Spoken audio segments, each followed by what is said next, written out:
This episode of Trifles is made possible by listeners like you, who support us on Patreon and Substack. To learn more, go to patreon.com/trifles or trifles.substack.com. Welcome to Trifles, a weekly podcast about the Sherlock Holmes stories. It is, of course, a trifle, but there is nothing so important as trifles. Yes, Gables, Garridebs, and students all came in 3-packs, but there are so many other details to pick apart in the stories. Pray, be precise as to details. You know the plots, but what about the minutiae? What's the difference between a gamekeeper and a gatekeeper? Between a Tregennis and a Tregallis? Between a Jack in office and a Mr. Cocksure? You are very inquisitive, Mr. Holmes. It is my business to know what other people don't know. Scott Monty and Burt Wolder will have the answers to these questions and more in Trifles. The game's afoot. Episode 373, Corpulence in the Canon. Hello and welcome to Trifles, the Sherlock Holmes podcast where we get into the details of the Sherlock Holmes stories. I'm Scott Monty. I'm Burt Wolder. And Burt, I mean, we're already past Fat Tuesday, but, you know, are you all beefed up for this one? Beefed up. Yes, I'm sitting here with my 5-pound bag of sugar and a spoon, which is my usual accompaniment to my cup of tea every day, and I'm raring to go. Excellent. Well, I alternate between spoonfuls of sugar and shots of insulin. I find it keeps me surprisingly regular. Well, this is a month or an episode, third episode of the month, where we talk about what we call a Mr. Sherlock Holmes the Theorist episode, where we take a piece of Sherlockian scholarship and walk you through it. And in this case, we have a piece that is recent. It is from the winter 2023 issue of the Baker Street Journal, an article called Corpulence in the Canon, Beyond Stereotypes by Anna Brindisi Behrens. And first of all, I should point out that Anna has been a longtime listener and supporter of Trifles, and we do thank you for that, Anna. And we will have a little something to you in the mail as a thank you for being an inspiration for this particular episode. And we should also note that if you don't subscribe to the Baker Street Journal, what an awesome time to get involved. You can take out a new subscription for 2024 and be part of all of the fun that goes along every quarter that is enlightening and educational. And if you would like to enlighten and educate yourself on the regular with extra content, you can do that by becoming a member of Patreon. Just go to patreon.com/trifles or hit the Patreon link in our show notes and support us for as little as $1 a month. Every amount that you contribute to us as a supporter and subscriber, that helps us produce the show, whether it's thank you gifts, hosting costs, email, you name it. There's lots of things that go into running a podcast. We'd rather not get into all that, but we do want to focus on the content and on you, our listening audience. So thank you in advance. Okay, corpulence in the canon. I don't think body size, and we don't want to get into any body shaming here. All sizes are welcome and lovely, but I don't think we really focus on body size in the canon all that often, which is why I found this article from Anna Behrens to be a little different. And, well, it's a great survey of corpulence in the canon. And to your point about body shaming, her subtitle here is Beyond Stereotypes. So that's very welcome, and it's a nice approach, and it gives you another lens, yet another lens, to look at the literature of Sherlock Holmes and the characters and their characteristics.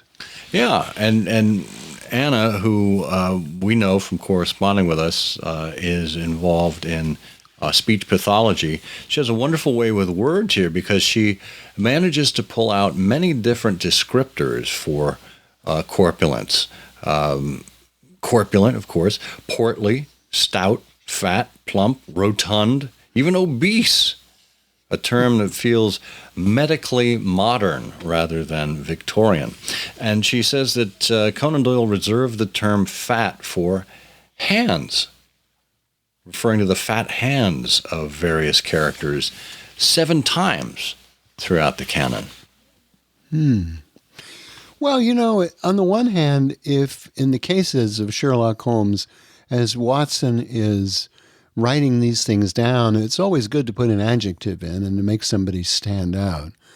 And I do not recall the converse of this, which would be characters in the canon who were remarkably thin or emaciated. And well, I mean, with some exceptions, you know, when we encounter particularly ill people or people who are being held prisoner and maltreated, as in the Greek interpreter, we get a sketch of somebody's very poor physical condition.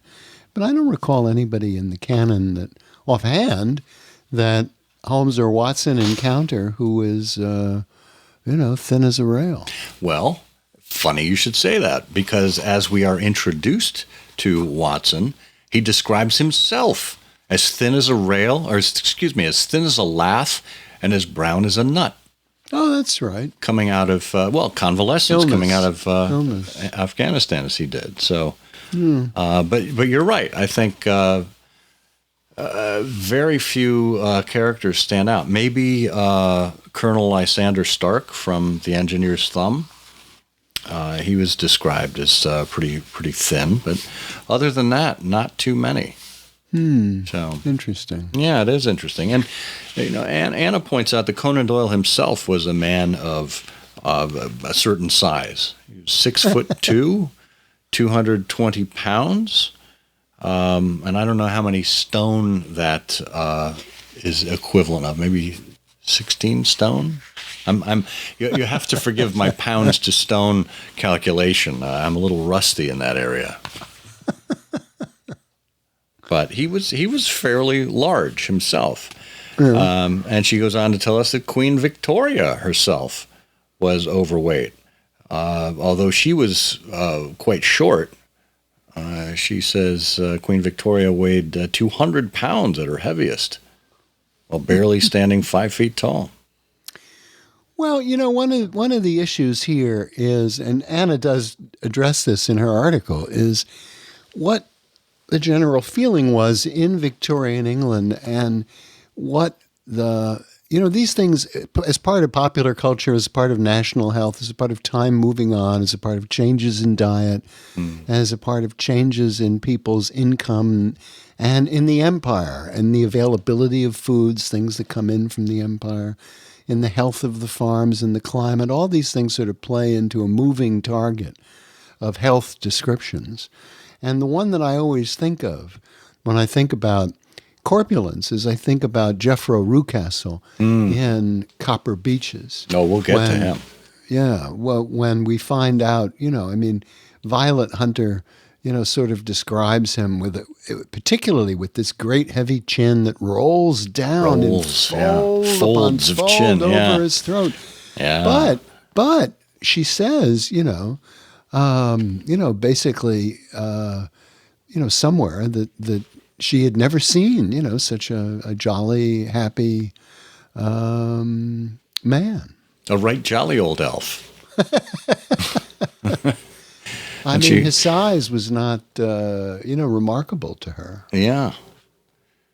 So when we look at observations of weight, well, of course, we have Holmes mentioning to Watson in A Scandal in Bohemia that he thought Watson put on about 7.5 pounds. And Watson says 7. And Holmes says, really? I think it's a little bit more. As if someone could tell the difference between 7 and 7.5 pounds by looking at a person. But again, that's Watson getting well-fed, getting comfortable in married life.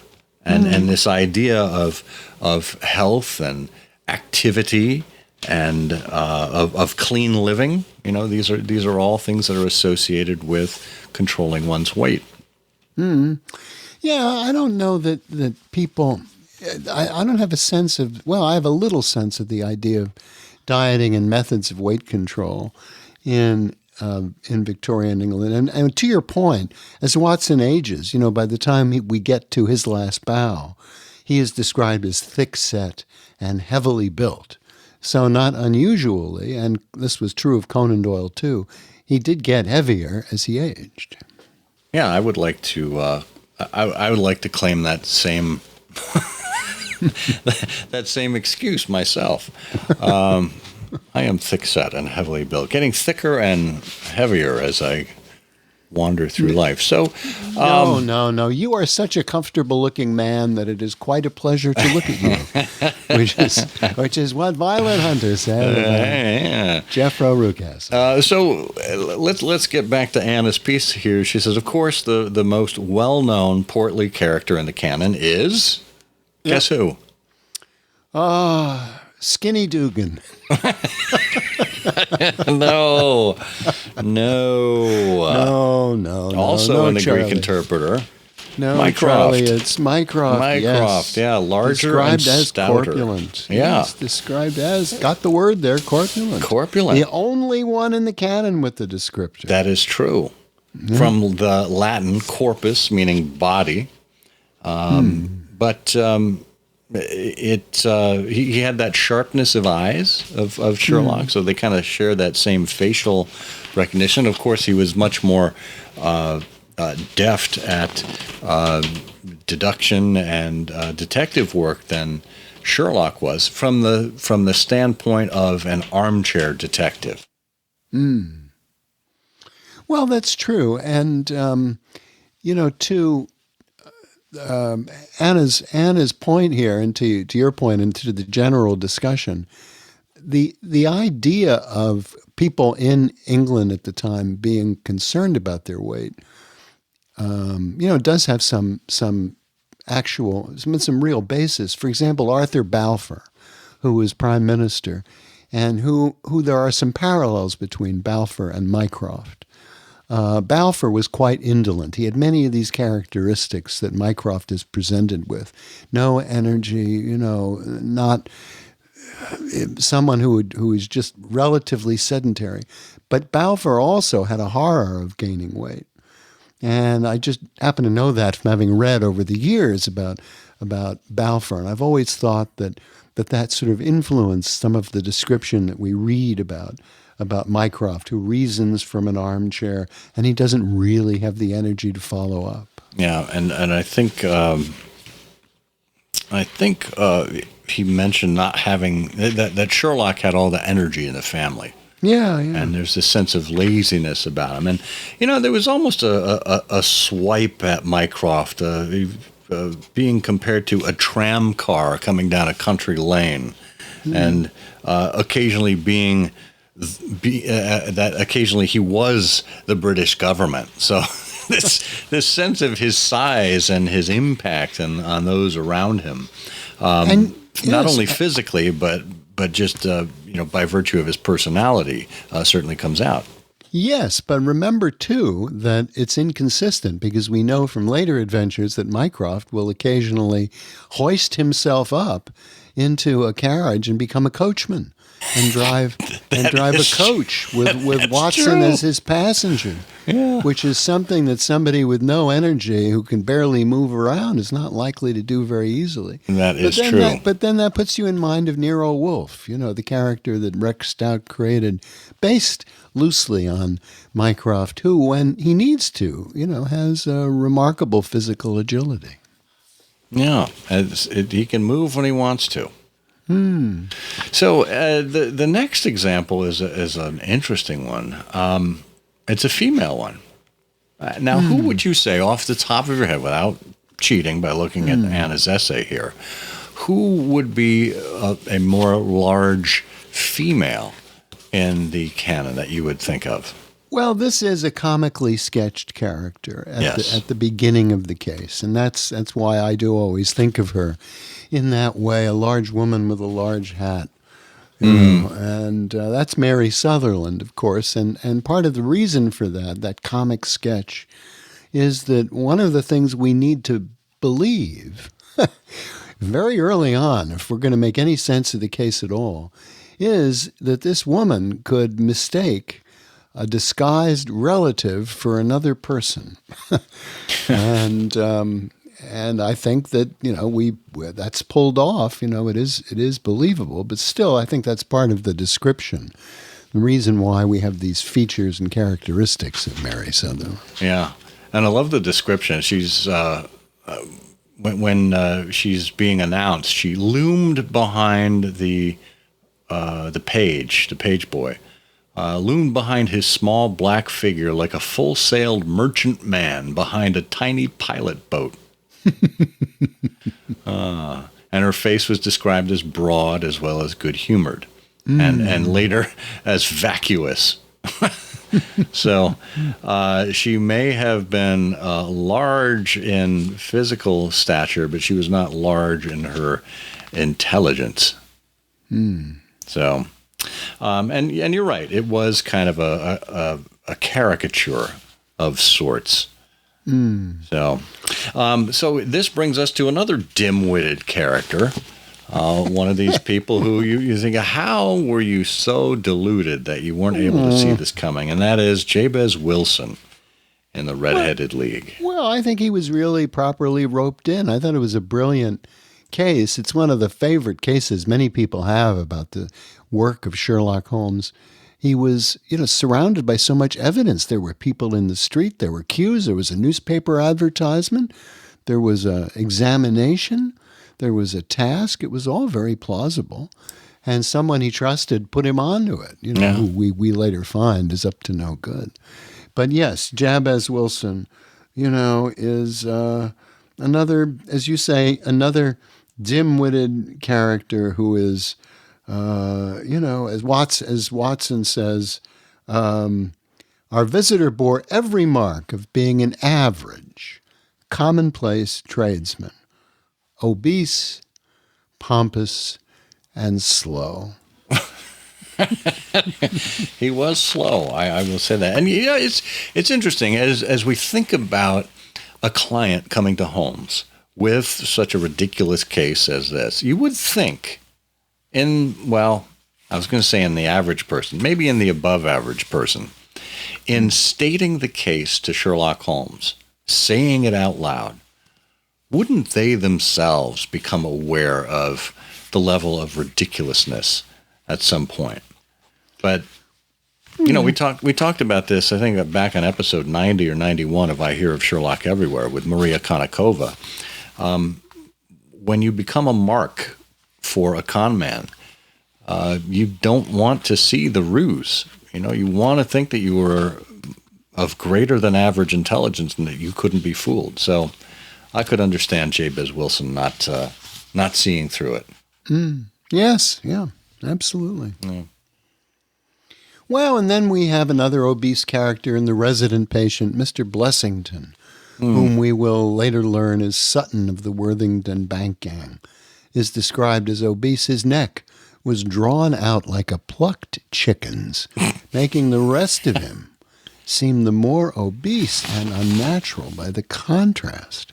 And poor old Blessington is paranoid and demanding and secretive, but unfortunately he winds up being hanged by the surviving members of his gang. So it's sort of a very disturbing and considering his size, probably a great amount of stress placed on that screw in the ceiling. On that neck. Well, yeah, exactly. And the notion of a plucked chicken and the neck drawn out, all I can think of is the prop comics Rubber Chicken. So, and then, of course, we have Jeffro Rucastle, who you mentioned before, prodigiously stout. And then, of course, the heavy chin, the rolls down and folds over his throat. But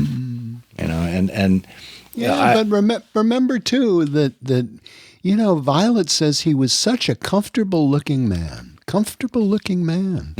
that it was quite a pleasure to look at him.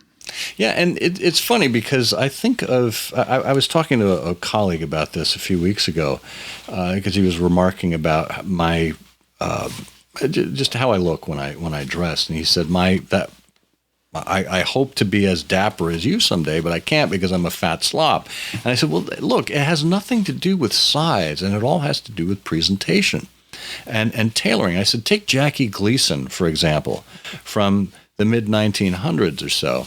Of course, he was famous as Ralph Cramden in The Honeymooners. He was always immaculately dressed. And he looked very comfortable and very light on his feet, even though he's a very heavy guy. And he was always complimented for his style of dress and exactly how he carried himself. So I think of Jeffro Rucastle in conjunction with someone like Jackie Gleason like that, that you can actually be comfortable in how you present yourself, even if you are prodigiously stout. Yeah. Well, you have to dress the body that you have, not the body that you want to have. No, tell me about it. And also Gleason had enough money so that he could afford, as his weight went up and down as it did over the years, right? He could afford to, pop off to his tailor and get the appropriate clothing. And see, that's why he had to keep his daughter Alice around, so he could actually get that sweet tailoring money out of the will. Oh, you mean Rucastle? Rucastle, yeah. Oh, Rucastle. I was thinking of Gleason. Oh, there you go.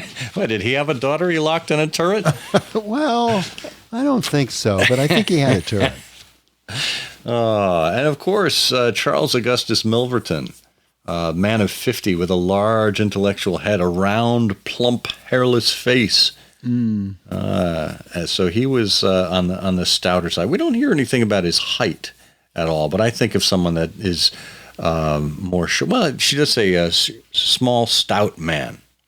Small, stout man with a round, plump face. So that would do it. Is on the smaller side. That's Milverton. And Joseph Harrison. I don't really think we pay much attention to Joseph Harrison from the Naval Treaty. Of course, is Annie's brother. He's described as a rather stout man. Yes, true. And then we get into some of the minor characters that are described as overweight. Too numerous to mention here, Anna says. Worthy of note, of course, are the jovial, rotund Josiah Brown and the Six Napoleons. He's the one who allows his house to be used as a lure. And, of course, there is John Scott Eccles. He was stout, tall, gray-whiskered, and solemnly respectable. Stout. Stout does come back again and again and again and again. But stout really isn't the same thing as corpulence. No. But we do have, a great number of people here who are stout. Yeah. Yeah, Go ahead. Right. That's what I was going to point to. Anna points to Athelney Jones, Inspector Athelney Jones in The Sign of Four, as the only character who is referred to as fat.